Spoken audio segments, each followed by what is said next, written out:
Put Namaskar Mudra, close your eyes. Let us chant Omkara 3 times. Inhale. Om.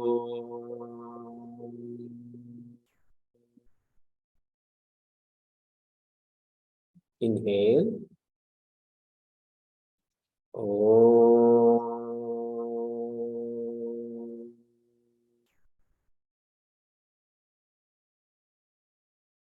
Inhale. Om.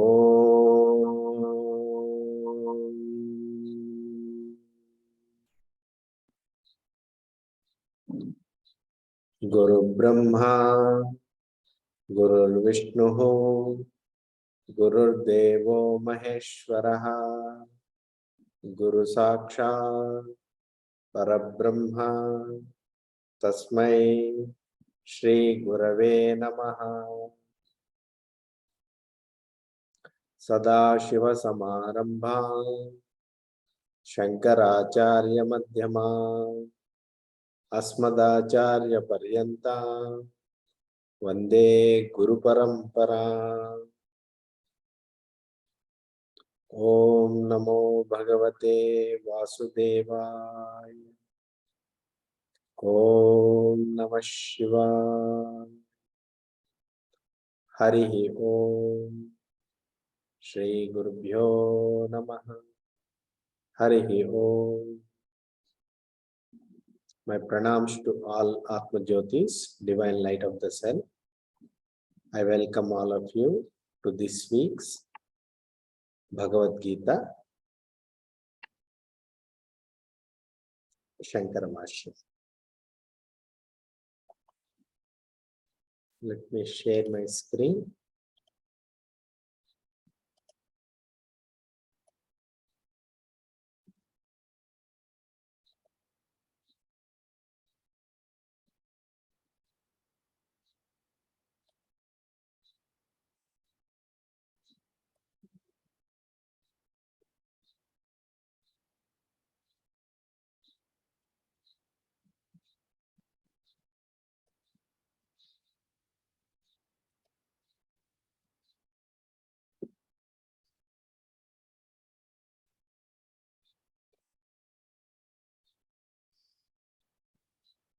First of all, I want to let you know that I am not a Pandita, I am not a Guru, I am not a Jnani, I am just a student of Vedanta. I am learning myself these things and I am making some notes and hoping that by my expressing these notes, by teaching, I will understand better. So that is the purpose I am doing this.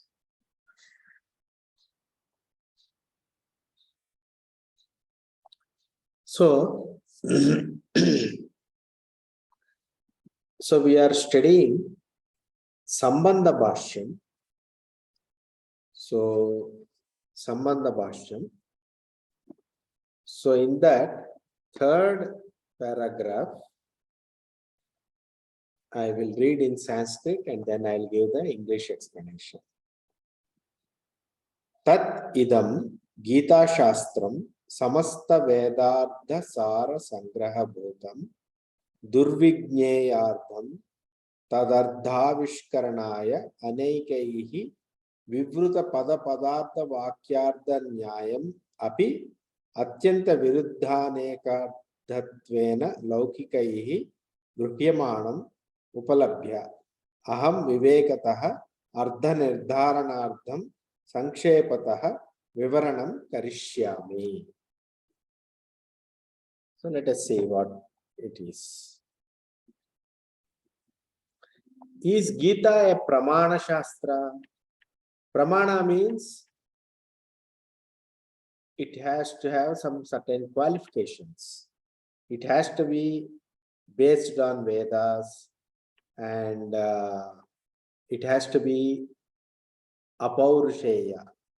Vedas are Apaurushayas and any other Shastra, if it wants to be a valid Pramana, it has to base its truth on the on the Veda Pramana. So, what is the basis of Gita? Is it a Pramana? It is a Paurusheya text. That means a being has spoken it. Whereas Vedas are considered as Apaurusheya. It's a divine knowledge. It's a existing knowledge, not given by any human being. Whereas Bhagavad Gita is a Paurusheya text. Even though Sri Krishna is a Bhagavan, is a God, but he came as a human being, so we have to consider Bhagavad Gita as a Paurusheya text. So can a Paurusheya text be accepted as a Pramana? What is the basis of Gita to be considered a Pramana? How do you say that Bhagavad Gita is a Pramana, is a valid Shastra? So to say that, if somebody argues like this, for that Shankaracharya says, Gita is Samasta Vedartha Sara Sangraham.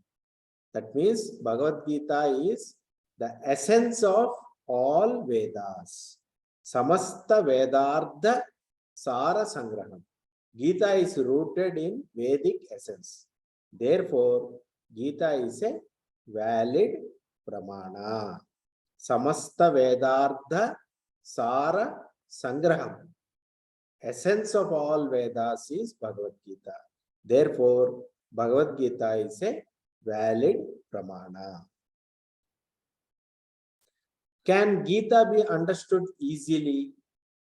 Gita is difficult to understand easily just by reading the meanings of the words. We cannot understand Bhagavad Gita so easily. Just by reading Bhagavad Gita, taking the meanings of the words, forming the sentences, you cannot understand Bhagavad Gita just like that. You need a Guru to explain the inner meanings of Bhagavad Gita to us. We just cannot understand Bhagavad Gita just like reading a book. Therefore, has anybody written commentaries on Gita before? Has anybody explained? There are few commentators who has written commentaries on Gita before Shankara, but they are not available now. Some may be available, some may not be available. They have written commentaries following a particular pattern. Padacheda, Padardhokti, Vigraham, Vakya Samanvayam, Akshepa, Samadhana. So these are some of the ways of explaining a text. If you want to write a commentary on some text, you have to follow these 6 aspects on explaining a text. So they have followed this. So they have followed this. So these are all scholars know well what these are and how to follow them, how to padacheda, how to break a word and give meaning to that. All those things scholars know. They have given meanings. They have written commentaries on Gita. So what is the problem in those commentaries? Those commentaries had mutual contradictory statements. They were writing something in one place, contradicting themselves in another place. The readers who are reading those commentaries were getting confused about what is the message of Gita, because they are encountering contradictory statements. Therefore, why did Shankara wrote a Bhashyam? To remove contradictory meanings and to explain Bhagavad Gita's true purport. I, who is Shankara, Sri Shankaracharya, Adi Shankaracharya, I will write this Bhashyam to explain the Bhagavad Gita properly. So this is what is the explanation of the third paragraph. Now we come to 4th paragraph. Tasya asya Gita Shastrasya Sankshepatah prayojanam param nishreyasam sahetukasya samsarasya atyantoparama taccha sarva karma sanyasa purvakat atmajnana nishtarupat dharmat bhavati तदा इमं एवं गीतार्थम धर्मम उद्दिश्य भगवता एव उक्तम स हि धर्मः सुपर्याप्तो ब्रह्मण पदवेदने महाभारत इति अनुगीतासु तत्रैव च उक्तम नैव धर्मी न च अधर्मी न चैव हि शुभाशुभी यः स्याद् एकासने लीनः तूष्णीं किंचिद अचिन्तयन् ज्ञानम संन्यास लक्षणम इति च इहापि अन्ते उक्तम अर्जुनाय सर्वधर्मान् परित्यज्य मामेकं शरणं व्रज इति. So what this means, I am going to explain. So if there is a Shastra, Shastra means a valid text, scripture. There are certain angas in the Shastras and certain parts in the Shastras. Shastra is, you can call a book as a Shastra if it has the following angas: Vishaya, Prayojana, Sambandha, Adhikari. Vishaya, Prayojana, Sambandha, Adhikari. Now what can we call Bhagavad Gita as a Shastra? Because is Gita a Shastra? Gita does not have clearly defined these four angas. So is Gita a valid Shastra to be commented upon?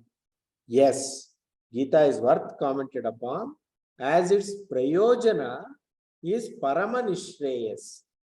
Parama Nissreyas is the Prayojana of Bhagavad Gita. Liberation, salvation, supreme truth is the Prayojana of Bhagavad Gita. Therefore, Bhagavad Gita is worth commented upon. What is the purpose? Prayojana of Bhagavad Gita. What do you mean by Prayojana? Is the purpose of Bhagavad Gita is Parama Nissreyas. What is the meaning of Nissreyas? Nissreyas means Niratisaya Sukha Avirbhavam is also Nissreyas, unsurpassed bliss. Nishesha Anardha Vinasam, complete cessation of sorrow. So these two together form Nissreyas. Nissreyas means what? Complete cessation of sorrow, unsurpassed bliss. Niratisaya Sukha Avirbhavam, Nishesha Anardha Vinasam. Complete cessation of sorrow, unsurpassed bliss. Okay. So, what Nissreyas do we get by studying Gita? What will we get? Nissreyas we get by studying Gita is this samsara is rooted in ignorance, Moola Avidya. It is rooted in ignorance. What is this avidya? I am this person is the avidya. I am this person feeling is the Moola Avidya. By studying Bhagavad Gita, this Moola Avidya root ignorance is uprooted completely and sorrow of samsara is abated completely. And Niratisaya Ananda, unsurpassed bliss, will sprout in the hearts of the students. These two Nissreyas are the Prayojana of studying Bhagavad Gita. What are the Prayojana of studying Bhagavad Gita? Samsara is rooted in ignorance, Moola Avidya. What is the Avidya we have? I am this person is the Avidya. By studying Bhagavad Gita, this Moola Avidya, root ignorance, is uprooted completely and sorrow of samsara is abated completely. Niratisaya Ananda, unsurpassed bliss, will sprout in the hearts of the students. These two Nissreyas are the Prayojana of studying Gita. What is the cause of Nissreyas? How can we attain Nissreyas? Okay, fine, we get Nissreyas. How do we get Nissreyas? By Sarva Karma Sanyasa Purvakat Atma Jnana Nishta Rupa Dharma. This is what Shankaracharya says. Please pay attention to this. Atma Jnana Nishta, established in Atma Jnana, which is total renunciation of all karma. So, renunciation of all karma. So we have to understand this properly. I will explain it some other time. But remember, sarva karma sanyasa is important. That does not mean that everybody becomes sannyasis. To do karma, there has to be a karta. Karta is, I am this person doing this action.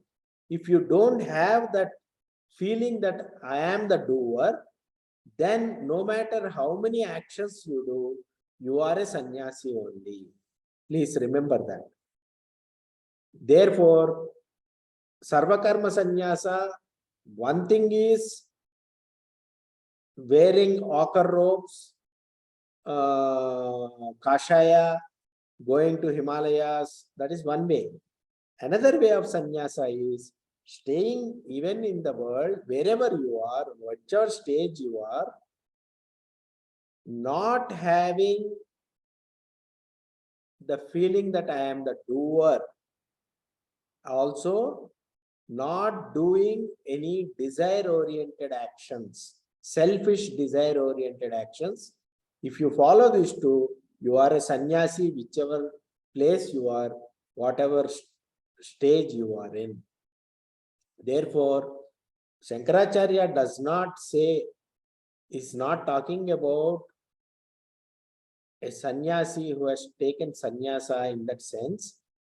Basically, kartrutvam has to be sannyas. Kartrutvam has to go. Doership has to go. Sarva karma sannyasa purvakad atmajnana nishta rupa dharma. Only this sannyasa, karma sannyasa, sarva karma sannyasa can help.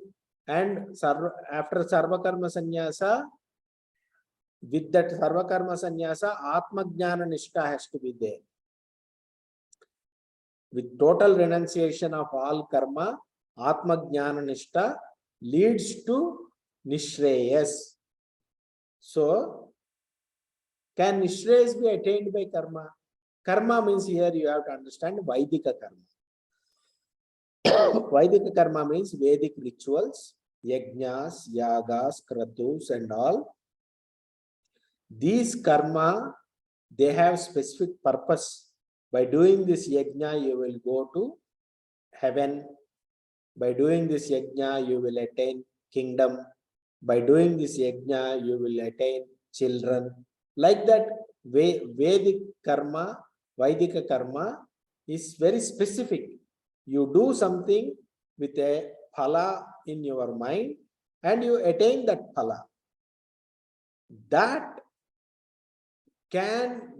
kind of karma give you Nissreyasa? No, it cannot give, because karma is limited, karma phala is limited, and when doing karma, there is a karta, and karta is bound by the karma phala.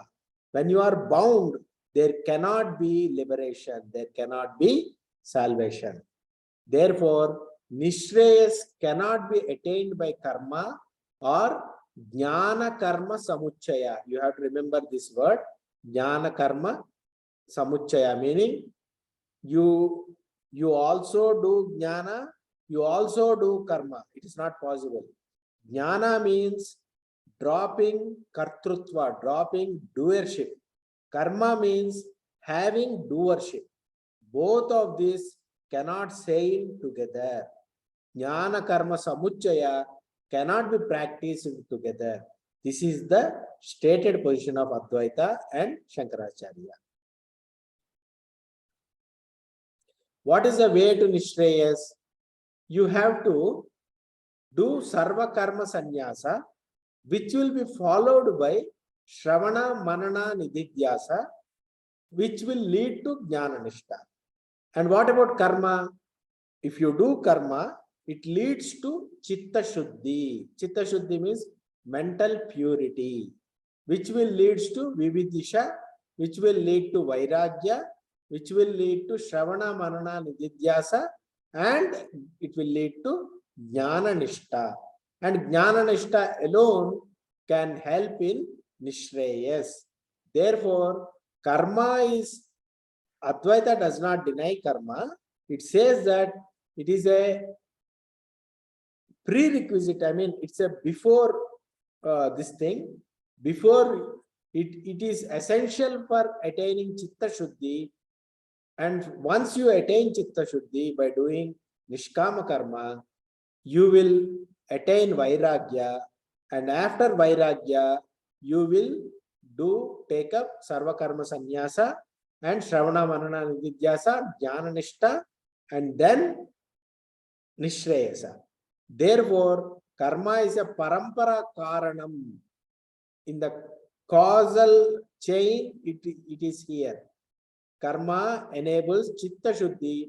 Chitta shuddhi enables sarva karma sanyasa, which will lead to jnana nishta, and jnana nishta will lead to Nissreyasa.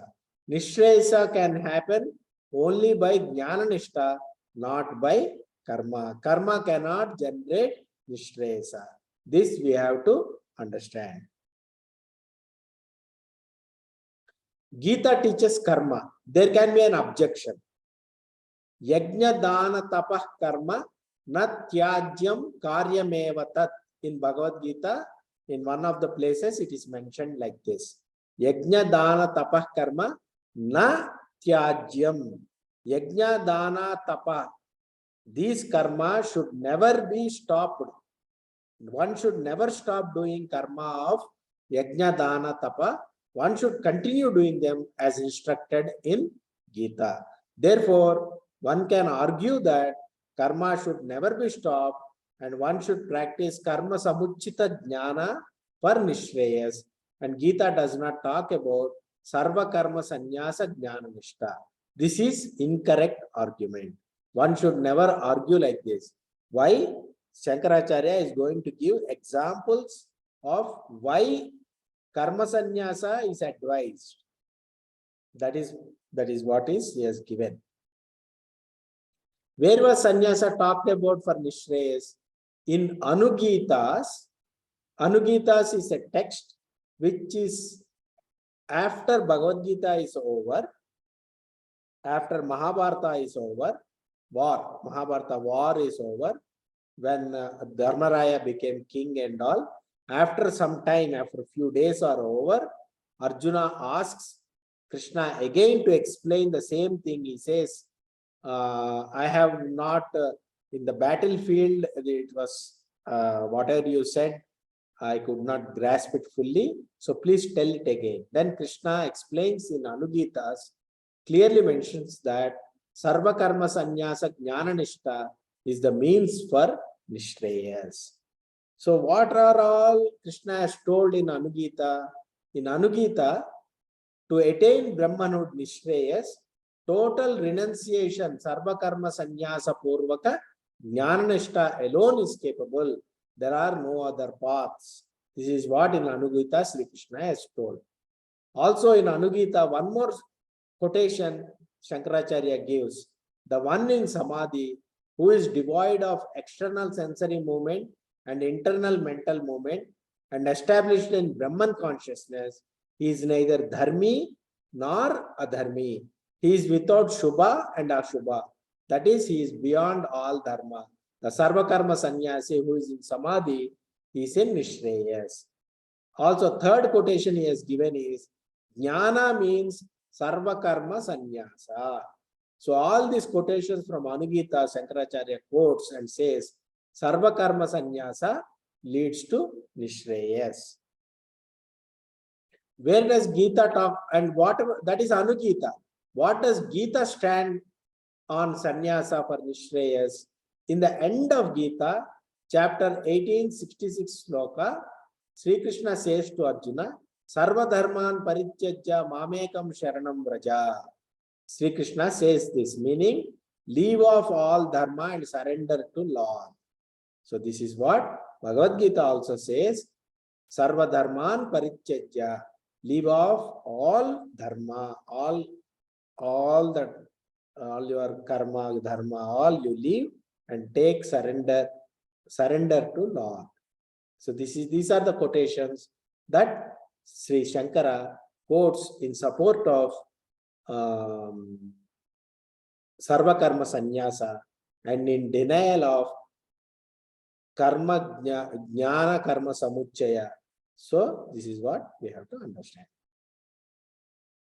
Therefore, way to Nissreyas is sarva karma sanyasa purvaka jnana nishta is alone capable in the attainment of Nissreyas. So now let us do meditation. Contemplate on what we studied today.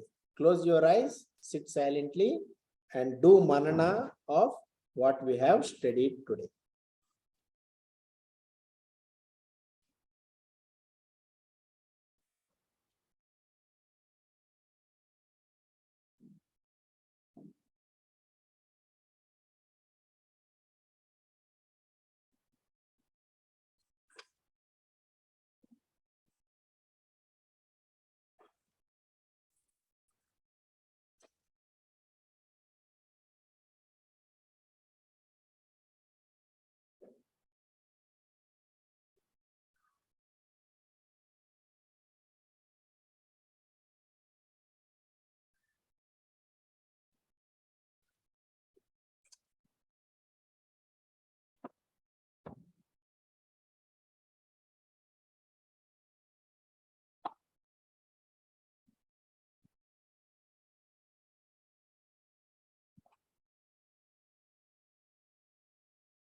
Okay, open your eyes, and if you have any questions, hope you understood this. If you have any questions, you can ask.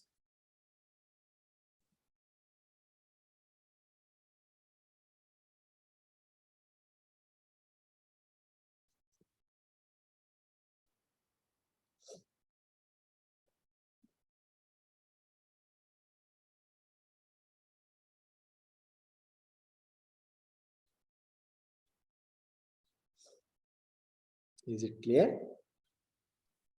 Prasad ji, so in future sessions or in future, paragraphs of commentary, does Shankaracharya ji explain on how to practice or how to go about doing our day-to-day duties, or and without the sense of doership, or developing this technique of what's been described in essence in today's? That is explained by Sri Krishna, not Shankaracharya. Sure. Okay. It is a teaching of Sri Krishna, Karma Yoga, Nishkama Karma Yoga, as well as Jnana Yoga. Sri Krishna taught it in Bhagavad Gita. We are going to understand it through the eyes of Shankaracharya. Sure. Thank you, Prasad ji.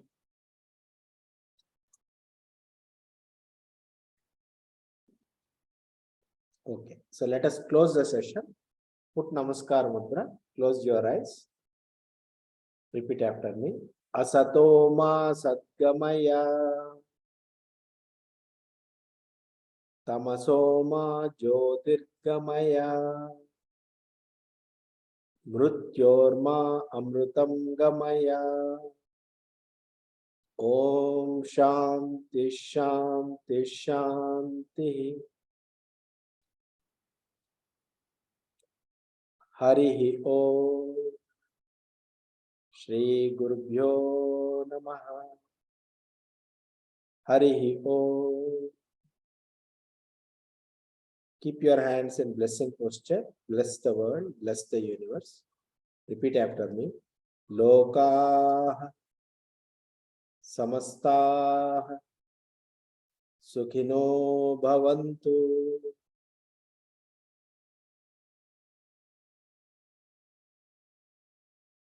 Hari Om Tat Sat. Sri Krishnarpanamastu. Thank you very much. See you next weekend. Sir, do we have 5 classes, Vedanta class today?